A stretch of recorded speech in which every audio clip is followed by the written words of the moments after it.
26 menit laga baru berjalan, Niklas Füllkrug sudah membuka kebuntuan Dortmund. Newcastle punya banyak peluang, namun semuanya tidak berhasil. Ini bisa dimanfaatkan oleh pasukan Edin Terzic. Di menit ke-79, Dortmund menggandakan keunggulan lewat gol dari Julian Brandt. 2 minggu setelah dikalahkan Dortmund di St. James Park, Newcastle masih kewalahan menghadapi Dortmund. Meski misi untuk balas dendam masih membara, tapi apa mau dikata, kedikdayaan Yellow Wall Signal Iduna Park selalu besar untuk mereka. Newcastle akhirnya menyerah 2-0 dan menaruh harapan Champions League dalam bahaya. Ini sangat bertolak belakang dengan kampanye mereka di Premier League. Newcastle yang ada di Liga Inggris dan Newcastle yang bermain di Champions League seperti dua tim yang berbeda. Lalu bagaimana bisa Newcastle mengalami inkonsistensi ini di Champions League? Dan apakah harapan The Magpies di Eropa masih ada? Yuk simak ulasannya.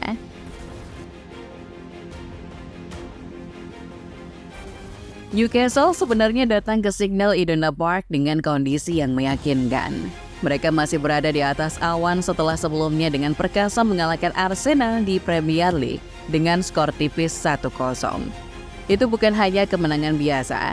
Arsenal adalah satu tim terkuat di Premier League musim ini. Bahkan sebelum melawan Newcastle, Arsenal adalah tim yang tidak terkalahkan. Itu adalah pertama kalinya Arsenal kalah di Premier League musim ini. Bagi Newcastle sendiri, dengan kemenangan tersebut, Newcastle telah mencatatkan rekor tak terkalahkan tanpa kebobolan di 4 pertandingan kandang berturut-turut. Mereka juga belum terkalahkan di Premier League sejak kekalahan lawan Brighton pada tanggal 2 September kemarin. Tapi di Champions League ini malah berbalik. Mereka telah kalah di 2 pertandingan terakhir di Champions League. Dan dua-duanya itu adalah lawan Borussia Dortmund yang sejak awal musim tidak diunggulkan. Dengan kekalahan ini, The Magpies masih melanjutkan catatan tak bisa menang dan tak bisa mencetak gol di pertandingan tandang di Champions League.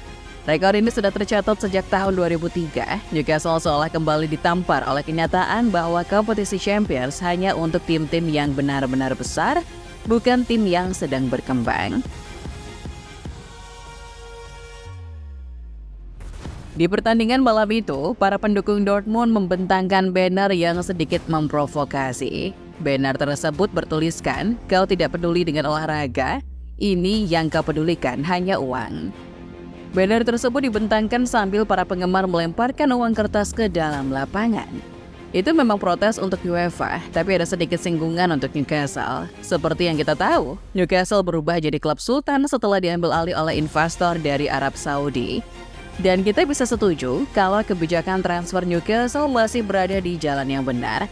Sebab meski mereka punya kantong yang dalam, The Magpies tidak langsung jor-joran beli pemain mahal. Bagaimanapun juga, kedalaman skuad masih jadi masalah utama untuk Eddie Howe. Dan itu sangat terlihat jelas di pertandingan ini, di mana ada 7 pemain inti yang tidak hadir. Alexander Isak, Dan Burn, Elliot Anderson, Harvey Barnes, Matt Targett, dan Sven Botman, semua cedera. Juga tentu saja Sandro Tonali yang masih kena hukuman larangan bermain. 7 pemain yang tidak hadir dalam skuad itu membuat susunan pemain Eddie Howe semakin kurus. Akhirnya ia hanya mengisi 8 bangku cadangan dari total 12 yang disediakan. Newcastle sebenarnya punya kualitas utama di skuadnya, yaitu daya juang, kekuatan, dan kepadatan struktur mereka. Tapi itu saja tidak cukup. Tim yang mengandalkan kualitas-kualitas tersebut juga harus punya seorang striker yang tajam. Seorang penyerang yang selalu memberikan penyelesaian klinis. Dengan Isak yang masih cedera dan Wilson yang ditarik keluar, Newcastle tidak punya itu. Di laga ini Wilson hanya menciptakan 4 sentuhan di babak pertama. Di babak kedua ia pun ditarik keluar dan digantikan oleh Anthony Gordon. Setelah pertandingan, Howe berkata kalau alasan mengapa Wilson ditarik keluar adalah potensi cedera hamstring. Anthony Gordon, orang yang mencetak gol tunggal lawan Arsenal kemarin, langsung bisa melakukan sentuhan bola lebih banyak dari Wilson hanya dalam 15 menit pertama babak kedua.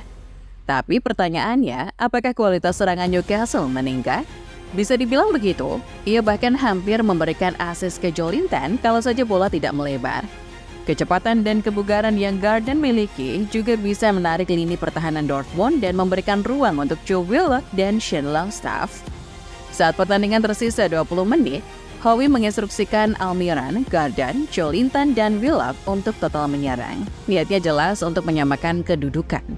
Tapi komitmen mereka malah menghasilkan gol kedua dari Julian Brandt yang membuat harapan untuk dapat poin jadi pupus. Kini rintangan Newcastle semakin berat. Mereka duduk di dasar klasemen dan harus menghadapi dua raksasa selanjutnya di babak penyisihan grup ini. Well, tentu saja masih ada harapan untuk lolos dari babak penyisihan grup. Tapi tidak ada ruang untuk kesalahan. Bagaimanapun juga, Newcastle berada di grup neraka. Dan dengan duduk di dasar klasemen, Newcastle harus menang di dua pertandingan selanjutnya hanya untuk memperbesar kemungkinan lolos. Newcastle butuh menghindari kekalahan saat bertandang ke PSG dan menjamu AC Milan. Ini misi yang sangat berat. PSG pasti ingin balas dendam, sedangkan Milan yang baru mengalahkan PSG juga tidak bisa diremehkan. Tapi alasan mengapa Newcastle berada di posisi yang sangat penting adalah Champions League lebih mendahulukan keunggulan head-to-head daripada selisih gol. Newcastle telah kalah di kandang maupun tandang lawan Dortmund. Jadi, Newcastle butuh setidaknya 4 poin lagi dari dua pertandingan selanjutnya. Itu pun dengan syarat Dortmund harus kalah di dua pertandingan selanjutnya mereka. Posisi ketiga jadi target yang lebih realistis untuk Newcastle. Dengan duduk di peringkat 3, mereka terlempar ke Europa League. Meskipun itu kasta kedua, setidaknya Newcastle masih bisa mewujudkan mimpi di Eropa. Eddie Howe sendiri sadar bagaimana sulitnya misi ini. Ia bahkan mengakui kalau dirinya sama sekali tidak yakin dengan masa depan Newcastle di Champions League. Sangat sulit untuk tahu di tahap ini. Tapi kami mau tidak mau harus menang di dua pertandingan tersisa. Saya tidak tahu mengapa kami belum bisa 100% di Eropa, saya juga tidak begitu yakin. Ucapnya dikutip dari The Telegraph. Eddie Howe kemudian berkata kalau ia percaya bisa merubah hasil akhir laga ini kalau ia bisa menghadirkan versi terbaik dari timnya. Tapi pada akhirnya ia mengakui kalau timnya belum cukup bagus. Jika versi terbaik diri kami hadir malam ini, saya pikir hasilnya akan berbeda. Yang jelas, kami belum cukup bagus. Sialnya untuk Howe dan anak asuhnya, mereka tidak ada waktu untuk merenungkan kekalahan ini. Jadwal padat menanti mereka. Akhir pekan nanti mereka akan kembali bertarung di Premier League melawan Bournemouth.